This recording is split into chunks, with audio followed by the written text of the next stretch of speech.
Dan masalah itu belum ada. Dan yang kedua, buat crisis center. Crisis center ini salah satunya selalu mengupdate baik kepada kan ada 282 yang terdampak institusi, mereka ini harus dipandu untuk kemudian bisa memulihkan data secara mandiri. Dan yang kedua, crisis center ini untuk terus memberikan update informasi kepada publik mengenai penanganan yang dilakukan pemerintah. Karena ini kan terkait juga dengan perlindungan data pribadi.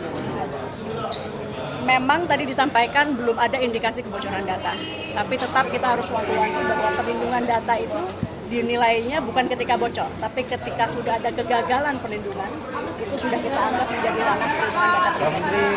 Pak Menteri, mungkin tanggapannya terkait ini kan masyarakat menilai sudah mengkhawatirkan dan sudah ada juga petisi yang meminta Bapak mundur. Tanggapannya seperti apa? No comment kalau itu haknya masyarakat untuk bersuara. Ya, yang pasti tadi hasil rapat dengan Komisi 1 kita tidak ada indikasi dan belum ada bukti terjadinya kebocoran data. Ya. Pak, tadi Pak Semi juga bilang soal kalau prosesornya itu adalah Kemenkominfo. Ya. Lalu di situ serangan itu terjadi ke prosesornya, Pak. Iya. Betul. Nanti dalam waktu yang tidak terlalu lama kita akan jelaskan ke publik siapa pelakunya, motifnya, apapun. Tapi yang pasti ini bukan state actor, bukan dari negara, tapi perorangan dengan motif ekonomi. Itu aja ya. Mas Dev, ini kan tadi sudah dijelaskan sama Kepala BSSN bahwa hanya 2% ya dari data yang sudah di backup. Bagaimana tanggapan dari Komisi 1? Ya, ini yang kita kagetkan dan kecewakan bahwa ini walaupun masih PDNS, penyimpanan pusat data nasional sementara, semestinya sistem pengamanannya, sistem backupnya itu harus sudah sesuai standar dengan PDN.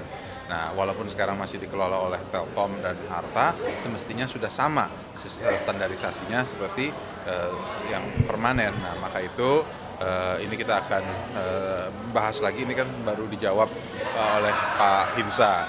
Nah, sementara banyak pertanyaan yang butuh penjelasan juga dari Pak Budiari, lalu juga nanti masih ada penjelasan juga dari Telkom dan dari Artanya sendiri, sehingga kita tahu persis kenapa tidak ada backup atau kenapa hanya 2% yang bisa diselamatkan, lalu bagaimana 98%-nya, kan hanya 44 KL yang berhasil diselamatkan, lalu masih ada 240-an lagi yang belum jelas nasibnya gimana. Nah, ini langkah-langkah pemerintah untuk mengekstrak ataupun juga meretrace data-data itu seperti apa gitu, dan juga kita minta langkah-langkah mitigasi dari pemerintah ke depannya untuk terus memperbaiki pelayanan publiknya. Kenapa jangan sampai konsep yang sudah digelontorkan oleh Presiden Jokowi ini gagal hanya karena kelalaian para infrastruktur birokrasinya. Dari DPR sendiri apakah ngasih tenggat waktu gitu untuk menyelesaikan permasalahan ini, Bang? Ya, ini bukan masalah tenggat waktu lagi, ini sudah harus saat ini juga harus ada jawabannya. Jadi makanya kita akan kita rapatkan terus ya. Bila sampai pagi pun juga nggak masalah. Pokoknya yang penting kita DPR dengan pemerintah bisa mencapai satu solusi yang tegas, yang jelas, dan data masyarakat itu benar-benar bisa terselamatkan, dan program digitalisasi pemerintah ini khususnya di sektor perekonomian ini bisa benar-benar terlaksana sampai dengan sempurna. Mas Dev, tadi kan Mbak Mutia juga sempat bilang kalau DPR ini juga perlu berguna dari segi undang-undang. Kalau Mas Dev seperti apa? Ya, kan kita akan penjelasan juga gitu ya, bahwa kenapa BSSN itu terlibatnya hanya terbatas gitu, karena masalah aturan, masalah payung hukumnya. Ya udah, kalau memang mereka melihat itu terbelenggu dengan aturan-aturan hukumnya, ya kita perbaiki hukumnya.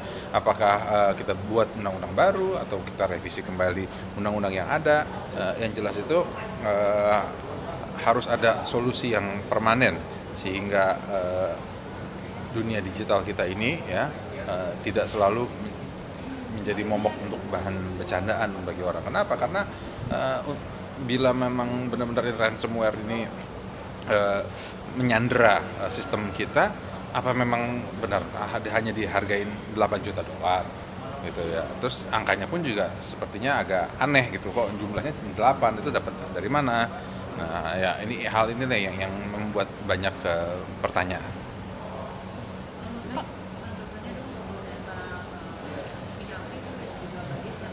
Ya, ini ya itu juga sempat saya sampaikan. Ini hampir setiap bulan ya, hampir setiap bulan itu ada saja satu kementerian yang bocor datanya, apakah itu dari perbankan, waktu itu kan pernah dari BSI, dari Kemkes, dari kementerian ini, kementerian itu, selalu muncul-muncul dan selalu berulang kali. Jadi ya berarti kan ada yang tidak ada sistem yang gagal di sini. Dan juga jangan hanya mengatakan itu data usang, data lama.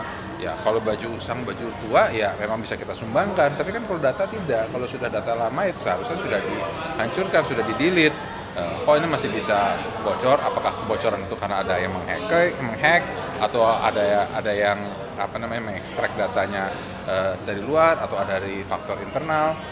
Hal ini yang harus terus ada jawaban yang tegas dan jelas. Jadi sebenarnya kecurigaan terbesar Komisi 1 terhadap Menkominfo ataupun BSSN terkait dengan ini apa sih?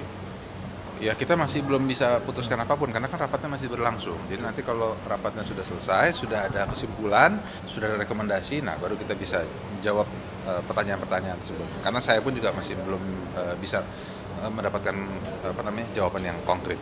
Mas Dev ini kan sepertinya sudah sangat mengkhawatirkan karena sampai ada petisi yang meminta menteri ini mengundurkan diri. Ya. Apakah sudah seurgent itu atau menurut Mas Dev? Kalau masalah jabatan menteri ataupun kepala itu adalah jabatan politis dan itu adalah hak prerogatif presiden. Jadi itu kita serahkan kembali ke presiden, biar presiden yang menilai. Kita hanya bisa menjalankan tugas fungsi kita. Oke, terima kasih banyak.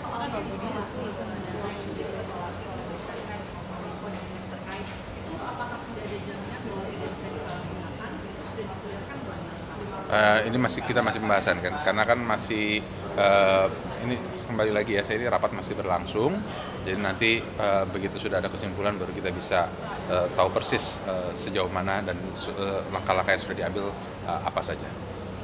Ya, oke? Ya, ketemu di teknisnya baru nanti bisa kita mengarah ke mana gitu. Itu langkah-langkahnya begitu. Oh, dari perspektif pekerja pada waktu itu belum didalami juga? Memang ada prosedur untuk forensik itu ya seperti itu. Tidak mungkin, karena ini kan masalah teknis ya. Jadi teknisnya kita pastikan, baru nanti